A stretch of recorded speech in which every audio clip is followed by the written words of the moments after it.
First of all Chiranjeevi garu, we all love you. And అరే చిరంజీవి గారికి పద్మవిభూషణ్ వచ్చింది, అందరూ వేసుకోండి. ఫస్ట్ ఆఫ్ ఆల్ మీకు తెలుసా అసలు ఇండిపెండెన్స్ వచ్చినప్పటి నుంచి ఇండియాలో ఒక 300 మందికి వచ్చింది పద్మవిభూషణ్. అంత రేర్ అవార్డ్ అది. అది చిరంజీవి గారికి మన తెలుగు స్టేట్స్ నుంచి వచ్చింది. మనం అందరం చాలా గర్వంగా ఫీల్ అవుతున్నాము.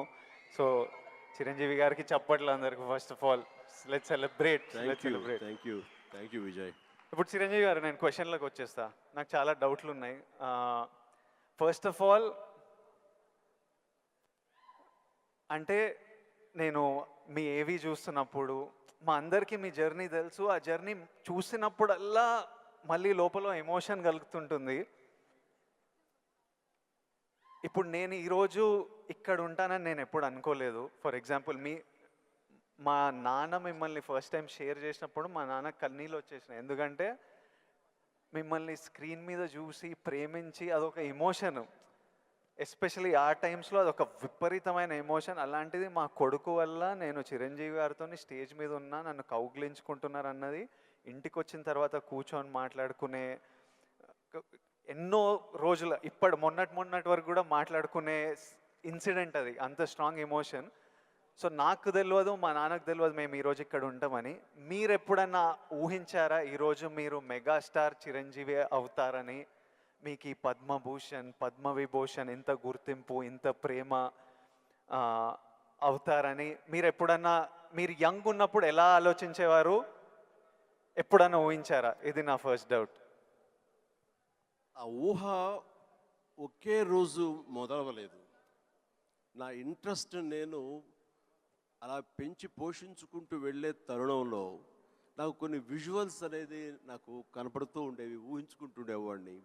దానికి కారణం బహుశా నాకు చిన్నప్పుడు ఏర్పడిన చిన్న తారసపడినటువంటి చిన్న ఇన్సిడెంట్స్. నేను 10th క్లాస్లోను డిగ్రీల్లోనూ డ్రామాలు వేసినప్పుడు, కాలేజీ బెస్ట్ యాక్టర్ వచ్చినప్పుడు, స్కూల్ బెస్ట్ యాక్టర్ వచ్చినప్పుడు నేను నడుచుకుంటూ వెళ్తుంటే అందరూ ఇతనే ఆ సినిమాలో ఆ కథలు ఆ నాటికలో చేసింది అది అని అందరూ పొగుడుతుంటే మొత్తం చాలా గర్వంగా ఉండేది. అది రుచి మరిగే నేను ఆ రకంగా నా మైండ్ సెట్ లేదా ఒక బీజం లాంటిది నాకు ఆ క్షణానే పడింది అనుకుంటాను. నేను నటుడు అవ్వాలని. ఒక నటుడైతే ఇంతమంది అటెన్షన్ ఉంటుందా? మన కాలేజీ ఫస్ట్ వచ్చినా సరే ఇంతమంది మన ఇంకా చూడరే, అలాంటిది నటుడు అయితే సెలబ్రిటీ అయితే ఇంత ఇదిగా ఉంటుందా అన్నది అక్కడి నుంచి దాన్ని నర్చర్ చేసుకుంటూ పెంచి పోషించుకుంటూ అలా వచ్చిన అవకాశాలను సద్వినియోగం చేసుకుంటూ ఆల్వేస్ నా దృష్టి ఏంటంటే నేను ఏదో నడుచుకుంటూ వెళ్తుంటే కొన్ని 100 మంది 1000 మంది నన్ను చూస్తారు, చూడాలి అంటూ అలా day after day, year after year పెరుగుతూ వచ్చినమాట వాస్తవం. సినిమాల్లోనే రాణించాలి, సినిమాల్లోనే ఉండాలి అంటూ నా ఇష్టదైవమైన ఆ ఆంజనేయ స్వామిని నేను స్మరించుకుంటూ, ఆయనతో సంభాషించుకుంటూ, ఆయనతో బేరసారాలు ఆడుతూ, నువ్వు నన్ను ఆ పొజిషన్ తీసుకెళ్తే నేను నీ కోసం ఈ త్యాగాలు చేస్తాను, నీ కోసం ఇంత క్రమశిక్షణతో ఉంటాను, నన్ను ఆ పొజిషన్ తీసుకువెళ్ళు అంటూ నిరంతరం ఆయనతో ఇంటరాక్ట్ అవుతూనే వచ్చేవాడిని. దేవుడు అనేవాడు ఉన్నాడా లేడా అనే దాని గురించి కానీ, దేవుని నమ్మకం అనేది పక్కన పెడితే, దేవుడు అనేది నథింగ్ బట్ ఈ ప్రకృతి. దేవుడు is nothing but our inner consciousness, అంతరాత్మగా నువ్వు ఏదైతే ఫీడ్ చేస్తావో, ఏదైతే సో చేసుకుంటూ నర్చర్ చేస్తూ నీళ్లు పోసుకుంటూ పెంచి పోషించుకుంటావో, one day you have to attain that, you have to reach that goal. అదే ఈరోజు జరిగింది. ఇప్పుడు మీరు కాబట్టి నీకు షార్ట్ ఆన్సర్, ఎస్, ఊహించారు, ఈ పొజిషన్ రావాలని ఊహించారు, అందుకే వచ్చారు. మీరు ఓకే స్కూల్లో నటించారు, ఆ ప్రేమ మీకు నచ్చింది, ఈ పొజిషన్ సినిమా మీకు ప్రేమ, సినిమాలో ఈ పొజిషన్కి రావాలనుకున్నారు, ఊహించారు.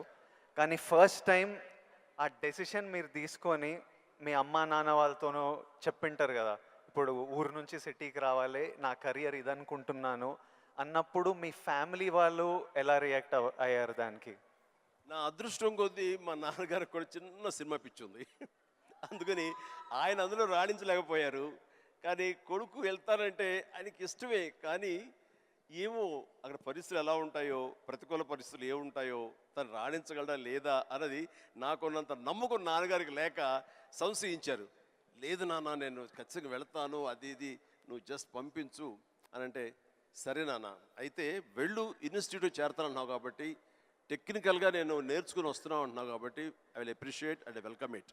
బట్ ఓన్లీ థింగ్ ఈజ్, ఒకవేళ రాణించలేకపోతే ICAW చేరు, నైట్ కాలేజెస్, అదేనా టైం వేస్ట్ లేకుండా ఉంటుందంటే ఆయన కోసం చేరేది తప్ప నేను అందులో డౌట్ ఉండి అటు కాకపోతే ఇటు అనే డౌట్ నాకు లేదు. అందుకని ఆయన కోసం చేరాను. 6 నెలల్లో ICWA ఆపేశాను, ఇదే కంటిన్యూ చేసి వచ్చాను. ఫిల్మ్ ఇన్స్టిట్యూట్లో ఉండగానే మొదటి సినిమా, ఆ తర్వాత రెండో సినిమా, ఆ సినిమా ఫినిష్ అవ్వకుండా మూడో సినిమా, అట్లా వరుసగా వచ్చినాయి విజయాలు. ఐ కెన్ సే నాకు భగవంతుడు ఆఫీసులకి ఫోటోలు తీసుకెళ్ళి, సార్ ఇది నా ఫోటో సార్, నేను యాక్ట్ చేస్తాను సార్ అని చెప్పే ఒక పరిస్థితి నాకు కల్పించలేదు. అది చాలా గర్వంగా ఫీల్ అవుతాను. ఆ భగవంతుడు, ఆ ఆల్మైటీ నాకు ఇచ్చేటువంటి ఒక ప్రైడ్గా ఫీల్ అవుతాను. నేను ఎవ్వరికి ఎక్కడికి ఏ ఆఫీస్కి వెళ్ళలేదు. నేను ఆ ఫస్ట్ సినిమా మీకు ఎట్లా వచ్చింది సార్? అది కూడా కాకతాళీయం. అంటే ఇది చాలామంది తెలిసేమో అనుకుంటున్నాను. నేను మళ్ళీ చెప్పనా వద్దా, ఆపేద్దామా? సరే చెప్తాను అయితే. ఓకే, నేను ఇన్స్టిట్యూట్ చేరుతున్నాను 78 మేకి నా ఫిల్మ్ ఇన్స్టిట్యూట్ కోర్స్ అయిపోతుంది. 1978కి 77 ఇనీషియల్గా అంటే జనవరి ఆ ప్రాంతంలో నా స్నేహితుడు సుధాకర్ అని వాడు మంచి అవకాశం వచ్చింది. కానీ పునాది రాళ్ళు అనే సినిమాలో 5గురిలో ఒక వేషం చేయాల్సి వచ్చింది. ఆ వేషం చేస్తే నా సినిమాలో నువ్వు చేయలేవు, వద్దు అని భారతీ రాజా గారు అన్నారు. నాకు వెళ్ళి వాళ్ళ దగ్గర నో చెప్పాలంటే భయంగా ఉంది, నువ్వు కొంచెం వస్తే కనుక నేను నో చెప్తాను, కొంచెం ఉంటుందంటే వాడికి భరోసాగా పదర వెళదాం అని చెప్పి వెళ్ళాను. అండ్ వెళితే చేయడంటే అదెట్లాగా సడన్గా మేము ఫిబ్రవరిలో పెట్టుకున్నాం షూటింగ్, రాజమండ్రిలో అన్నీ సెట్ చేస్తాం, రాకపోతే ఎట్లాగా అది దానికి లేదంటే నాకు గొప్ప అవకాశం వచ్చింది. కిళకే పోగు రైలు, తూర్పుకు వెళ్ళే రైలు అని ఆ సినిమా తమిళ్లో. అండ్ దానికి సరే ఏమైతే చేయడండి మావాడు, అనవసరం వాడు కెరీర్ పాడు చేయకండి, పదరా అని వచ్చాను. ఆగే ఒక నిమిషం, నువ్వు చేస్తావా అని. నేనా, నా ఫిల్మ్ ఇన్స్టిట్యూట్ మేక్ అవుతుంది, అప్పుడుగా నేను చేయకూడదు, ఇట్స్ కమిట్మెంట్ అని మ్యాండేట్ అన్నాను. ఆ తర్వాత 2 రోజు వచ్చి నా ఇంటి ముందు కూర్చున్నారు వాళ్ళు.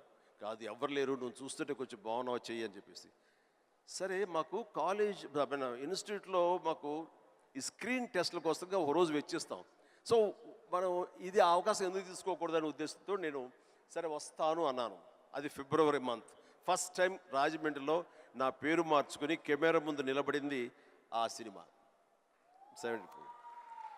ఆ సినిమా పూర్తి అవ్వలేదు, ఆ షూటింగ్ జరుగుతుండగానే అందులో నా యాక్టింగ్ చూసి కానీ, నా ఎంతూజాజం చూసి కానీ, అందులో ఉండే అసోసియేటు ప్రాణం ఖరీదు అనే సినిమా కూడా అసోసియేట్ అతను చెప్పాడు క్రాంతి కుమార్కి, సార్ ఇట్లా సినిమా చేస్తున్నాము, చూడండి మన క్యారెక్టర్ అంటే. ఆయన నన్ను పిలిచారు, బ్రహ్మాండంగా ఉంది, ఓకే రఫ్ అండ్ టఫ్గా ఉన్నాడు, మనకు అవసరం క్యారెక్టర్కి, పాలేరు క్యారెక్టర్కి బాగానే ఉంటాడు అని చెప్పి ఆ సినిమా షూటింగ్ జరుగుతుండగా బాపు గారు ఈ రాజమండ్రికి స్కౌటింగ్ వచ్చారు మనూరి పాండవుల సినిమాకి. ఆ సినిమా షూటింగ్లో నన్ను చూసి మనం అనుకునే క్యారెక్టర్కి, ఆ రఫ్ క్యారెక్టర్కి ఈ అబ్బాయి బాగుంటాడే అని వాళ్ళు బుక్ చేస్తారు. ఆ సినిమా చూసిన తర్వాత బాలచంద్ర గారు మహానుభావుడు, గొప్ప డైరెక్టర్. ఇట్లాగా సినిమా తర్వాత వచ్చింది. ఇదంతా కూడా దైవ సంకల్పం. I bound to be here in this position. దీన్ని ఎలా నేను నిర్వచించను? ఆల్మైటీ ప్రకృతి అనివ్వండి, భగవంతుడు అనివ్వండి, నా ఆంజనేయ స్వామి అనివ్వండి, ఆ తర్వాత దాన్ని ఆదరించి పెంచి పోషించిన వాళ్ళు మీరంతా.